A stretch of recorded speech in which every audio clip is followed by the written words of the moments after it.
Så optager vi. Hej, dig der ser med her, og velkommen til min kanal. Jeg vil gerne lige starte med at sige, at den her video bliver sikkert meget rodet. Jeg regner ikke med at komme til at klippe i den her i hvert fald, fordi at lige alt det jeg skal fortælle i den video her kommer til at være meget kaotisk på den måde, at jeg ikke ved hvor jeg skal starte den. Så jeg starter bare afsted, og så fortæller jeg bare, og så hvis der kommer noget mere jeg lige vil sige, så fortæller jeg lige det. Ja, så yes. Ja, jeg hedder Joachim.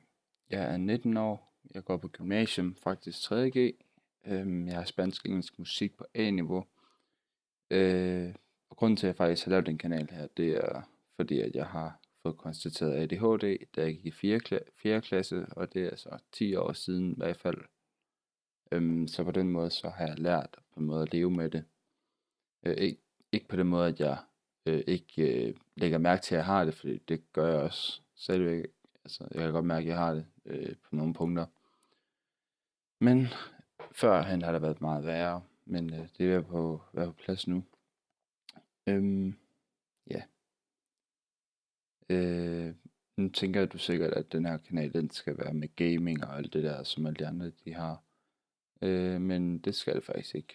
Men du kan da godt lige få jeg kan godt lige lægge en video ind, hvor jeg sidder og spiller, mens jeg fortæller det her, fordi det bliver nok lidt langhåret, hvis det bare er en sort skærm, ligesom det er.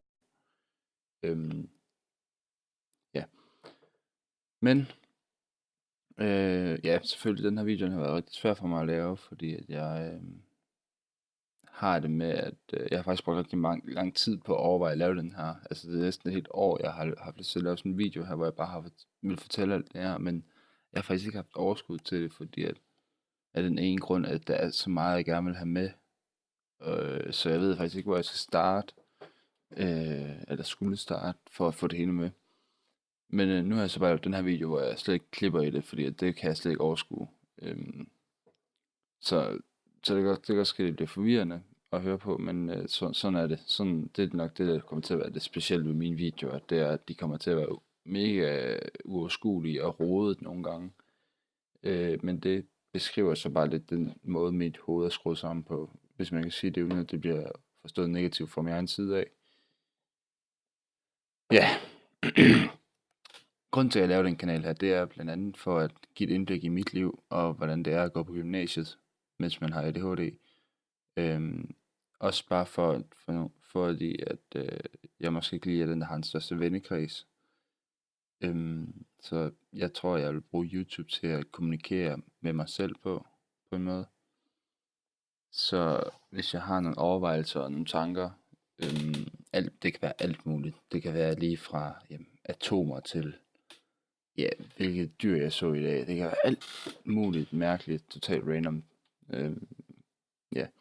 Så kan jeg lægge en video op med det, og så hvis folk er interesseret, så kan de så se den og få et indblik i mit hoved, hvis man kan sige det på den måde. Ja. Nu kommer der så de steder, hvor jeg så er ved at være lidt tabt, hvor jeg synes skal gå hen. Det må jeg lige leve med. Ja.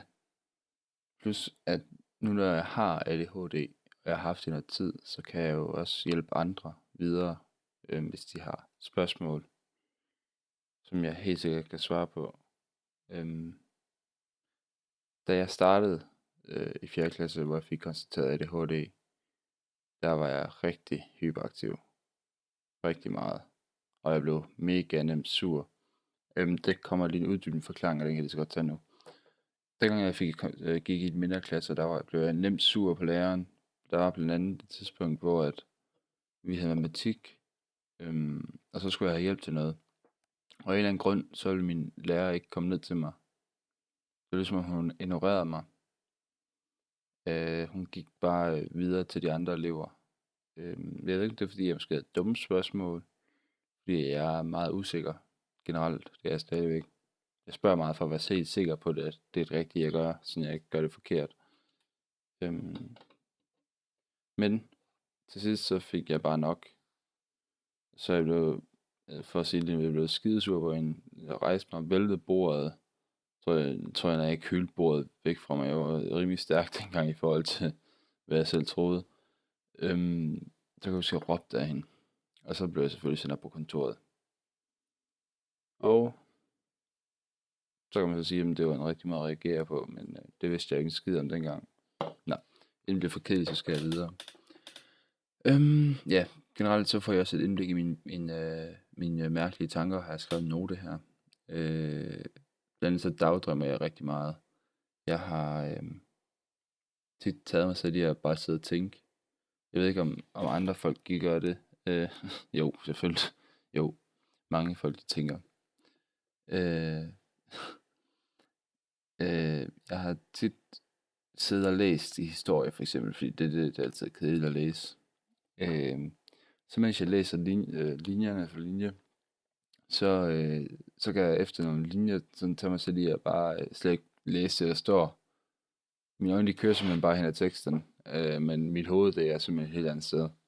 Og så kan jeg så forfra. Det er lidt irriterende på en måde. Ja, så tænker jeg selvfølgelig over de mærkeligste ting. Nu kan jeg komme med et andet eksempel, hvis det er mig, der styrer det, så det kommer her. Hvis nu man for eksempel tænker på, at øjet kan jo ikke se alt i hele verden. Men hvis nu man... jeg bliver til at sige det her. Det er et rigtig dårligt eksempel, fordi det er et eksempel, der slet ikke giver mening i hverdagen. Det er bare sådan noget dumt noget. Der er ikke nogen henblik med det. Det er bare noget, jeg tænker på. Hvis nu vi siger, at vores øje kunne se elektroner, neutroner, protoner og alle de andre ting, der nu er i atomer, så vil det jo være et helvede at leve. Altså jeg forestiller mig, at hvis jeg står og kigger ud over en mark, så kan jeg jo se græsset, jeg kan se skyerne, jeg kan se himlen, jeg kan se alle dyrene på marken selvfølgelig. Men hvis jeg kunne se atomer, elektroner, protoner og neutroner, hvad det nu er, så vil jeg bare se et helvedes masse motherfucking lort, der bare falder rundt om hovedet på mig. Så ville det være ligesom en kæmpe sandstorm, eller en blanding mellem en sandstorm og et kæmpe tåge. Så ville det sikkert være sjovt at leve. Og så er det så her, hvor jeg så også skal komme med en konklusion, men der er ikke nogen konklusion, det er bare det, som jeg lige tænkte over. Altså det er sådan noget, som jeg synes er mega underligt og sjovt at tænke på. Ja. Jeg skal også snart have SRP. Det starter allerede nu faktisk, kan jeg begynde at læse på det. Og så vil jeg måske lave nogle vlogs over det, for at se, hvordan det går, fordi jeg er rigtig dårlig til at komme i gang med nogle opgaver. Det er noget, som jeg sidder med de sidste 2 dage eller sådan noget. Så var min DHO i hvert fald. Ja. Som jeg sagde før, så kan man også stille spørgsmål til mig angående min ADHD, og hvordan jeg er kommet igennem det. De forskellige ting. Nu er det så ikke alt ting, jeg har oplevet. For eksempel har jeg ikke... jeg har ikke været misbruger, jeg har ikke været alkoholiker, og jeg har ikke været ude i kriminalitet. Det tror jeg simpelthen, jeg er alt for fornuftig til at gøre. Simpelthen mange siger, at mange med ADHD ender sådan nogle steder. Men det er ikke sket for mig. Det lyder måske lidt arrogant, men sådan er det. Så vil jeg lige til sidst sige, hvad I kan forvente af mig. Som sagt, som jeg sagde til at starte med, videoer, der nødvendigvis ikke hænger sammen. Det kan være... Den her video, det er nok en af de videoer, der slet ikke hænger sammen, fordi at, som I kan høre, så springer jeg tit rundt, og der er ikke noget manuskript, eller hvad fanden hedder sådan, der er ikke styr på det. Men det er ikke... Normalt, så kan jeg godt lide at have orden på tingene. Sådan, nogle videoer vil også være meget struktureret og sådan noget.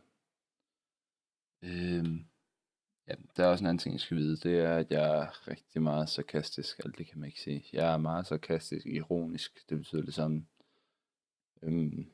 Altså generelt næsten alt det, jeg siger, det er sarkastisk. I hvert fald i skolen. Og det kan man normalt høre ved, at jeg lægger en accent på, eller siger det med en anden tonefald. Og så kigger jeg måske meget mærkeligt på en. Men det er jo svært at se i den video her. Ja, jeg har også den dummeste og den dårligste humor, men det er sådan lidt, altså, jeg er lidt ligeglad med, hvad I synes om det, fordi at jeg synes, det er skide sjovt.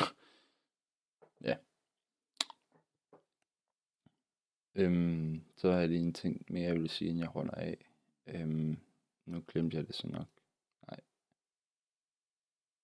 Øh,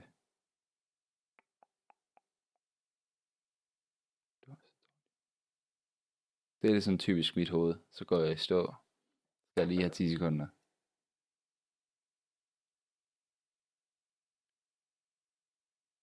Øhm, Nå, det kan være, det kommer igen.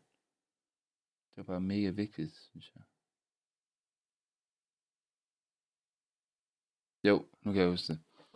Grunden til, at jeg måske ikke er særlig hyperaktiv og vred længere, det er nok fordi, at jeg har gået igennem meget, ikke sådan ligesom alle andre normalt har, altså du ved, der er mange, der har gået igennem værre ting, men det har jeg sådan set, synes jeg selv. Generelt sådan noget mobberi i folkeskolen, i hvert fald ikke i de højere klasser i folkeskolen, men de lavere klasser i folkeskolen blev jeg mobbet meget. Øh, Nogen, der hele tiden skulle komme med bemærkninger og alt sådan noget. Det gør man i stedet for os nogle gange, men det er jo ikke som ment på det samme måde, men han kan godt komme med sådan nogle flabede kommentarer og sådan noget. Og jeg ignorerer det faktisk bare. Altså, jeg har vendt mig til bare at lukke det ud og lade mig kommentere på det. Jeg synes, altså, jeg tror bare, jeg er blevet vant til det, så jeg er lidt ligeglad faktisk. Det er ikke noget, der går mig på. Og jeg synes heller ikke, at altså, hvis der er nogen, der gør nej af mig, så er jeg også lidt ligeglad, fordi at, ja, hvis jeg gør et eller andet, der folk griner af, så er jeg sgu også lidt ligeglad. Afhængig af, hvad det er. Hvis jeg står nøgen et eller andet sted i byen, så vil jeg nok ikke være ligeglad, men hvis jeg taber et eller andet på gangen i skolen, og alle griner, så er jeg sgu lidt ligeglad. Fordi at, hvad fanden, altså, det er jo ikke sket noget. Det er jo ikke fordi, at, ja, altså, det er jo ikke fordi, at det er flovt. Det er jo ikke fordi, det er flovt. Det synes jeg i hvert fald ikke. Nå, men jeg ved så ikke lige, hvad jeg skal have som baggrund her, hvad jeg har her. Fordi at efter jeg har spillet det spil der, så ved jeg ikke, om jeg bare lægger et andet spil op, eller jeg laver en collage med et eller andet. Men det er i hvert fald lige et indblik i mit liv. Så jeg håber lidt, at I vil se med. Se min video. Ikke se min video. Jeg følger med i mit liv, fordi at jeg har ikke set på YouTube, i hvert fald ikke en dansk kanal, som går ind i ADHD så dybt, som jeg har tænkt mig at gøre det. Altså hvis afhængig af, altså uanset om du har ADHD selv, eller om du er fascineret, kan man jo ikke sige, men hvis man interesserer sig for det, eller gerne vil vide mere om det, så stil nogle spørgsmål, og se min video. Det lyder så dumt at sige, fordi at det lyder bare mega, kom og se min video, fordi det er det, jeg laver videoer for, men I skal selvfølgelig se min video, hvis I vil høre jeres svar til jeres spørgsmål. Ja. Men det er i hvert fald en video, eller en kanal, som jeg har tænkt mig at gøre meget ud af. Da jeg endnu ikke har set, i hvert fald ikke en dansk ADHD-kanal, som er uddybende. Udover alle dem der har læst psykologi eller sådan noget på totalt overdrevet højt niveau i universitetet, som tror, de ved så skide meget om det, selvom de ikke selv har det. Ja, det var det. Jeg ved ikke lige, hvordan jeg skal ende videoen, så jeg tror bare, at jeg siger, vi ses. Hej.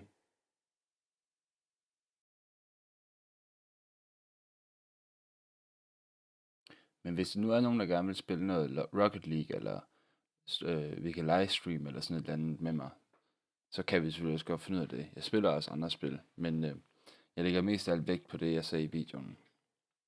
Hej.